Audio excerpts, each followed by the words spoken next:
30,000 అదనంగా పేరెంట్స్ మీద బర్డెన్ ఉంటుంది. ఇంకొకటి ఏంటంటే అన్ని ప్రభుత్వాల్లో ఒక రూల్ ఉంటుంది. 1,30,000 ఫీజు అంటే ఎవ్రీ మంత్ తీసుకోవాలి ఫీజు, ప్రతి నెల తీసుకోవాలి ఫీజు. కానీ ప్రైవేట్ పాఠశాలలు ఏం చేస్తాయి, ఫోర్స్ చేస్తాయి పేరెంట్స్ని, మీరు 60% అప్ఫ్రంట్ ఫస్ట్ కట్టేసేయండి. అంటే ఒక పేద మధ్యతరగతి ఉద్యోగికి భార్యాభర్త ఇద్దరు చేస్తే కూడా కుటుంబం వెళ్ళడం ఇబ్బందిగా ఉన్నటువంటి ఒక చిన్న కుటుంబంలో 60% ఫీజు అంటే 60,000 రూపాయలు ఒకటేసారి కట్టాలి స్కూల్ కంటే నిజంగా దేవుడు కనబడే పరిస్థితి ఉన్నది ఇవాళ తెలంగాణ రాష్ట్రంలో. ఈ విషయాల మీదనే, ఈ అంశాల మీదనే రేవంత్ రెడ్డి గారు పదే పదే బీఆర్ఎస్ గవర్నమెంట్ అప్పుడు ఉన్నప్పుడు క్రిటిసైజ్ చేసి మీరు ఫీ నియంత్రణ చేయండి అని చెప్పిండ్రు. మరి ఇవాళ 3 సంవత్సరాలు అవుతుంది, 3 బడ్జెట్లు పెట్టుకున్నారు వీళ్ళు. మొన్న బడ్జెట్ సమావేశంలో కూడా నువ్వింత తిన్నావు అని వీళ్ళని వాళ్ళు తిట్టుకోవడం తప్పితే కనీసం పేద మధ్యతరగతి పిల్లలు ఇబ్బంది పడుతూ ఉన్నారు.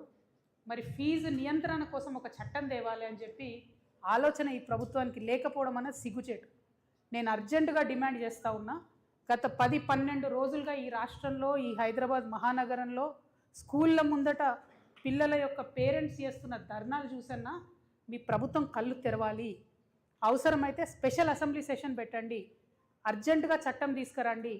ఆనాడు తిరుపతిరావు గారి కమిటీ ఏదైతే ఉండనో ఆ కమిటీ కూడా 8 to 10% ఫీజు పెంచుకోమని చెప్పింది ఎవ్రీ ఇయరు. ఇప్పుడు కొత్తగా మీరు చేసినటువంటి విద్యా కమిషన్ రిపోర్ట్లో ఆ రిపోర్ట్ అంతా దరిద్రంగా ఏం బాగాలేదు. ఒకటే ఒక సెంటెన్స్ బాగుంది, ఏంది అంటే ఫీజు నియంత్రణ చట్టం తేవాలి, దాన్ని 7 to 9% పెంచుకోవచ్చు అని ఇప్పుడు ఇచ్చిన విద్యా కమిషను రిపోర్ట్ ఇచ్చింది. కనీసం దాన్నన్నా అమలు చేయండి. స్పెషల్ అసెంబ్లీ సెషన్ పిలవాలి ఈ ప్రభుత్వం చాలా అర్జెంటుగా. ఫీ నియంత్రణ కమిటీ వేయాలి అర్జెంటుగా. ఏ స్కూల్ అయినా సరే 8 to 10% కన్నా ఫీజు ప్రతి సంవత్సరం పెంచుకోవడానికి వీల్లేదు. దాని మీద ఈ ప్రభుత్వం కఠినంగా వ్యవహరించాలని చెప్పి నేను డిమాండ్ చేస్తూ ఉన్నాను. మరి స్కూల్స్ కూడా నా రిక్వెస్ట్, స్కూల్స్ అందరితో మీరు 8 to 10% ఫీజు పెంచుకోండి ఎవ్రీ ఇయర్. కానీ 30% 40% పెంచితే పేద మధ్యతరగతి విద్యార్థులు, వాళ్ళ యొక్క తల్లిదండ్రులు చాలా దారుణమైన ఇబ్బందులు పడుతున్నారు. మీరు 30% పెంచుతారు, కానీ ఏదో చిన్న బట్టల షాప్లో ఒక సింగిల్ పేరెంట్ లేడీ ఉంటుంది, ఆమె పని చేస్తూ ఉంటుంది. ఆ యజమాని పెంచాడు వాళ్ళకి జీతం అట్లా ఇవ్వలేరు, వాళ్ళు అట్లా వచ్చి ఒకసారి కట్టలేరు. ఇద్దరు కూడా కలిసి ఏదైనా చిన్న ప్రైవేట్ కంపెనీలో పనిచేస్తే ఎవ్రీ ఇయర్ వాళ్ళకి పెరగదు, 10% 15% పెరగదు శాలరీ. దయచేసి దాని మీద దృష్టి పెట్టాలని నేను డిమాండ్ చేస్తూ ఉన్నా. ఇంకొక మాట, ఈ నారాయణ, చైతన్య ఇట్లాంటి కార్పొరేట్ స్కూల్స్ దాదాపు ఒక 1500 ఉన్నాయి.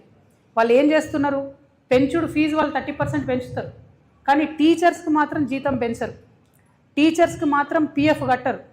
ప్రైవేటు పాఠశాలలలో వేల మంది యువకులు పనిచేస్తూ ఉన్నారు. వాళ్ళ జీవితాలు దుర్భరంగా ఉన్నాయి. 15,000కి ఇస్తున్నారు జీతం, అంతకుమించి ₹1 ఇయ్యరు, పిఎఫ్ కట్టరు. ఇంకా ఘోరం ఏంటంటే ఈ ప్రభుత్వాన్ని ఇలా కొత్తగా మేము ఆనాడు డిమాండ్ చేస్తే ఫుడ్ సెక్యూరిటీ కోసం ఒక టాస్క్ ఫోర్స్ వేసిరు. ఆ టాస్క్ ఫోర్స్ నేను డిమాండ్ చేస్తున్నా, go to any college, go to Narayana, Chaitanya, Allen, బిలని కొత్తగా వచ్చినవి 10,000 మంది విద్యార్థులకు ఒక్క దగ్గర వంట చేస్తున్నారు వాళ్ళు. అంటే చిన్నగా పాయిజనింగ్ అయితే, ఫుడ్ పాయిజనింగ్ ఒక్క డేలా 10,000 మంది పిల్లలకు ఎఫెక్ట్ అవుతుంది. నేను అడుగుతా ఉన్నా ఈ ప్రభుత్వాన్ని, కనీసం ఎప్పుడన్నా ఒక్కసారి పోయి ఆ ఫుడ్ శాంపుల్ చేసిరా మీరు? నారాయణ క్యాంపస్లకు, చైతన్య క్యాంపస్లకు, ఈ కొత్తగా వచ్చే నార్త్ ఇండియన్ స్కూల్ క్యాంపస్లకు ఎప్పుడైనా పోయి శాంపిల్ చేసిరా మీరు? ఫుడ్ అర్జెంటుగా శాంప్లింగ్ చేయండి. I'm demanding. ఏదో కొత్త కమిటీ చేసిరు, వాళ్ళని డిమాండ్ చేస్తున్నాను నేను సజ్జనార్ గారి నేతృత్వంలో. Please check the quality of food in these corporate schools and colleges. వారి దోపిడీ దారుణంగా ఉన్నది. చెప్పే చదువు శారుడు బల్పాలు దోషుడు అన్నట్టు, పైసలు ఎక్కువ ఉన్నాయి, చదువు తక్కువ ఉంది. 1,50,000 మంది ఒక ఇన్స్టిట్యూట్లో ఉంటే ఒక 100 మందికి ర్యాంక్స్ వస్తాయి.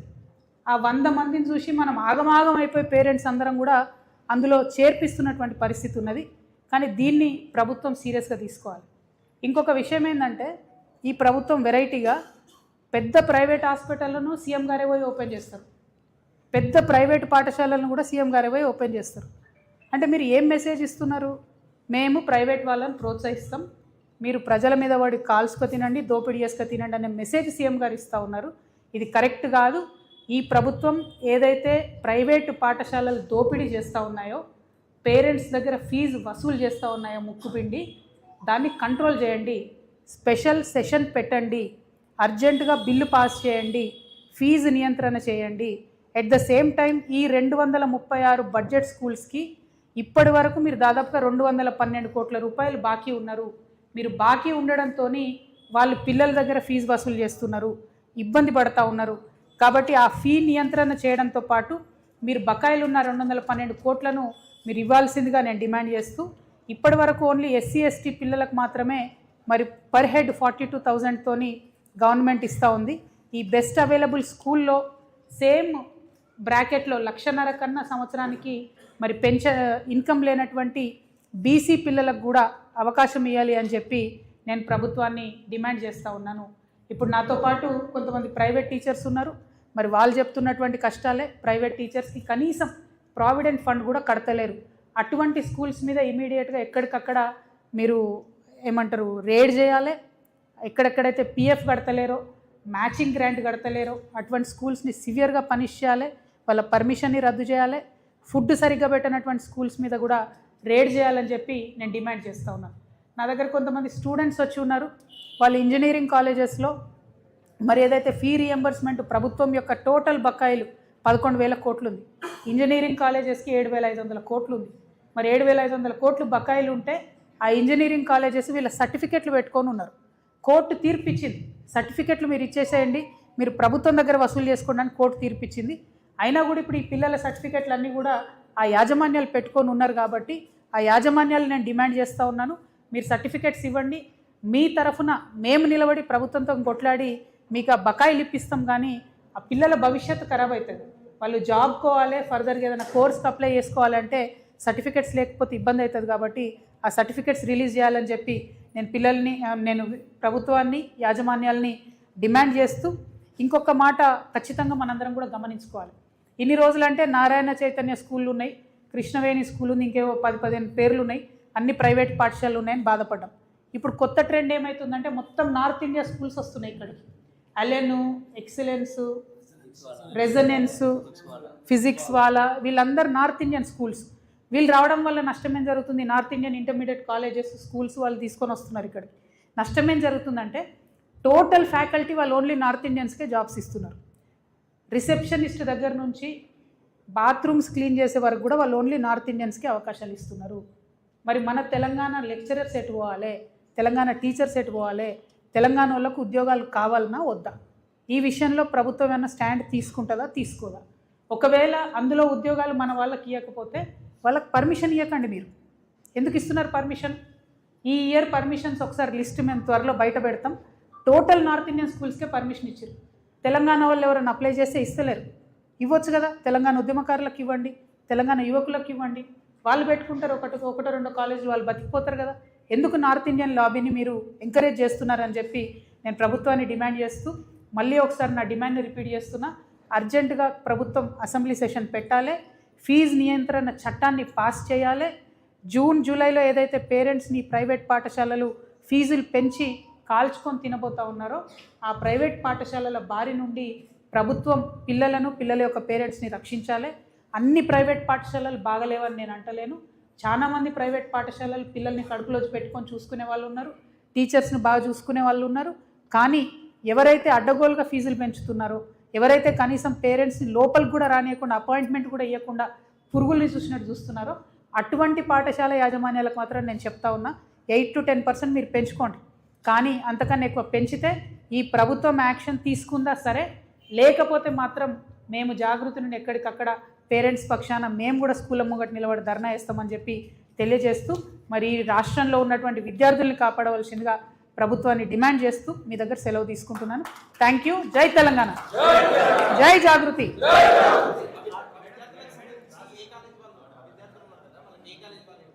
ఏ కాలేజ్ నవీన్ వీళ్ళంతా? ఓకే,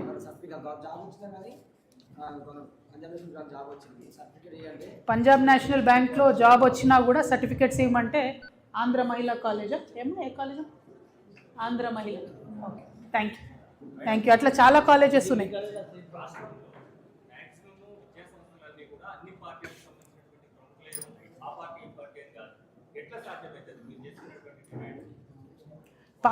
పార్టీ ఇంపార్టెంట్ కాదు కదండి. నేనేమంటున్నా, ఏ పార్టీ వాళ్ళు స్కూల్ పెట్టుకుంటున్నారు అన్నది పాయింట్ కాదు. స్కూల్ ఎవరన్నా పెట్టుకోవచ్చు, ప్రభుత్వానికి ఒక స్టాండ్ ఉండాలి కదా. 7 నుంచి 10% మధ్యలో ఫీజు అనేది ఇన్ఫ్లేషన్ ప్రకారం పెంచుకోవడం అన్నది ఎవరమన్నా యాక్సెప్ట్ చేయొచ్చు. అన్ఫార్చునేట్లీ అట్లా మనకు జీతాలు పెరగవు ప్రైవేట్ సంస్థలో పనిచేసే ఉద్యోగులకు. అయినా సరే 7 to 10% పెంచుతున్నారంటే పిల్లల్ని బాగా చూసుకుంటారు కాబట్టి ఓకే అనుకోవచ్చు.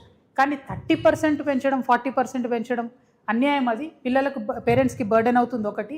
రెండు, ఎవ్రీ మంత్ తీసుకోవాల్సిన ఫీజు ఒకటేసారి మీరు 60% కట్టమంటే ఎట్లా ఉంటుంది? డబ్బులు ఉండవు కదా, వెసులుబాటు కాదు కదా. సో మంత్లీ ఫీజు అనేటటువంటిది ఒక పద్ధతిగా పెట్టుకుంటే బాగుంటుందని చెప్పి నేను కోరుతా ఉన్నాను, డిమాండ్ చేస్తాను. అమ్మాయిని చూసి పెట్టుకొని ఫీజు కట్టలేదు. చైతన్య నారాయణ అప్పుడున్న బీఆర్ఎస్ ప్రభుత్వాన్ని 15 కోట్లు డిక్రీజ్ చేసింది. ఇంకా వాళ్ళు లక్షల్లో ఫీజు వసూలు చేస్తున్నారు. ఇప్పుడు స్కూల్స్, ఎస్పెషల్లీ కార్పొరేట్ స్కూల్స్తోని విషయం ఏంటంటే, దాదాపుగా మీరు ఏదైనా ఒక మనమన్న ఈ 2 పేర్లలో చైతన్య నారాయణ తీసుకుంటే ఒక్కొక్కరి దగ్గర 1,50,000 మంది స్టూడెంట్స్ ఉన్నారు. 1,50,000 నుంచి 2.5 లక్షల ఫీజు వసూలు చేస్తున్నారు. 1,50,000 మంది స్టూడెంట్స్ ఇంటూ 1,50,000 ఫీజు వేసుకుందాం అంటే సంవత్సరానికి ఎన్ని వేల కోట్ల వ్యాపారం అవుతుందన్నది లెక్క మీ అందరికీ అర్థమవుతున్నది. పోనీ మరి 1000 నుంచి 1,500 కోట్ల వ్యాపారం ఒక్క సంవత్సరానికి చేస్తున్న ఈ విద్యా సంస్థలు కనీసము ₹1 కూడా ట్యాక్స్ కట్టవు. ₹1 వాటికి రకరకాల కంపెనీలు పెట్టి వాటిలోకి మళ్ళిస్తూ ఉంటారు బిజినెస్ అంతా.